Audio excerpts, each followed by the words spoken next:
ఏం జరిగిందన్న, మీకు ఏమైనా ఇంకా అనుమానాలు ఉన్నాయా? ఇంత ట్రాన్స్పరెంట్గా మేము చేసినాము, జస్ట్ కోర్టు తీర్పు రాగానే ఇన్ని అవర్స్లోని రిజల్ట్స్ కూడా ప్రకటించినాము అని టీజీపీఎస్సీ చెప్తున్నది. ఇంకా మీకు ఏం అనుమానం ఉంది? మీకు ఏం కనిపిస్తున్నది? తప్పుల తడకాని అప్పుడే చెప్పినాం, ఇప్పుడు తిప్పల కుప్ప అయిపోయింది. మళ్ళా పిల్లలందరికీ మళ్ళా ఇప్పుడు దాదాపు 14 years, అంతకుముందు ఒక 3-4 ఏళ్ల నుంచి ప్రిపేర్ అవుతారు. దాదాపు 18 ఏళ్ల నుంచి తెలంగాణ యువతరం మీద ఇది ఒక రాజకీయపరమైన శాపం లెక్కనే ఉన్నది కంప్లీట్గా. ఇప్పుడు తెలంగాణ వచ్చిన తర్వాత ఎప్పుడా అని ఎదురు చూస్తున్నాయేమో మనం గతంలో చూసినాం. పేపర్ లీకులు, పుట్నాలు పల్లీలు లెక్క బయట కాగితాలు అమ్మినట్టుగా జిరాక్స్ సెంటర్ల కాడ చేసిండు.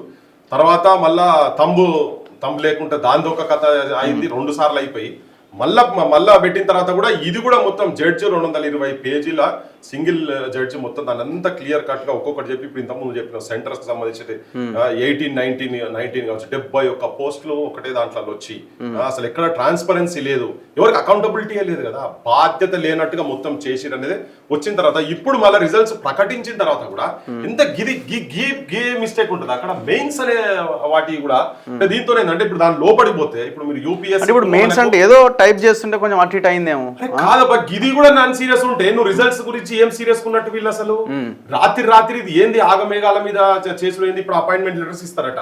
ఇప్పుడు వచ్చిన దాంట్లో కూడా కష్టపడి చదివిన వాళ్ళు ఉంటారు, బయట ఉన్నట్టు 21,075 మంది రాసిండ్రు అని చెప్పి వాళ్ళే చెప్పి మళ్ళీ 17 మంది ఎక్కువ రిజల్ట్స్ బయట పెట్టిరంటే అక్కడనే నీకు హాల్ టికెట్స్ ప్రిలిమ్స్ ఒకటి మెయిన్స్ ఒకటి అసలు ఎందుకు పెట్టిరు మీరు? ట్రాన్స్పరెంట్ గా వాటి కూడా బయటికి ఉండాలా లేదా? సెంటర్స్ వైజ్ గా ఎట్లున్నది, సీరియల్ నంబర్స్ కింది మీదకి వచ్చినాయి కూడా అటువంటి కూడా రిజల్ట్స్ ఉన్నాయి కదా, పక్కకే మార్క్స్ పెట్టుకున్నట్టు కూడా. అంటే ఇందులో 2 ఉంటాయి, అసలు తప్పు జరగడమా లేకపోతే రాత్రికి రాత్రి ఇవ్వడంలో కొంత ఏమైనా జాప్యం జరిగి ఉండొచ్చు. టోటల్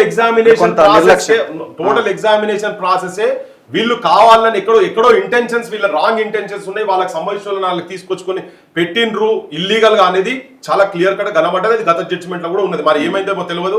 అది 220 పేజీలది, అది 20-30 నిమిషాల లోపట్నే క్లోజ్ అయినట్టుగా చేసి మమ అనిపించారు. అసలు వీళ్ళకి ఏం చేతనైతే లేదు. యూపీఎస్సీ తరహాలో యూపీఎస్సీకే వీళ్ళకి ఇచ్చేసాలి. ఇప్పుడు ఎంక్వైరీ నా చేత కాదని చెప్పని ఇప్పుడు ముఖ్యమంత్రి తీసుకుపోయి సిబిఐకి ఎట్లయితే ఇచ్చిండో అట్లా ఇది కూడా తీసుకుపోయి యూపీఎస్సీకి ఇస్తే పీడ అవుతుంది. సంవత్సరం వీళ్ళకి ఎగ్జామ్స్ ప్రాపర్ కండక్ట్ చేసేందుకైనా తినాలి.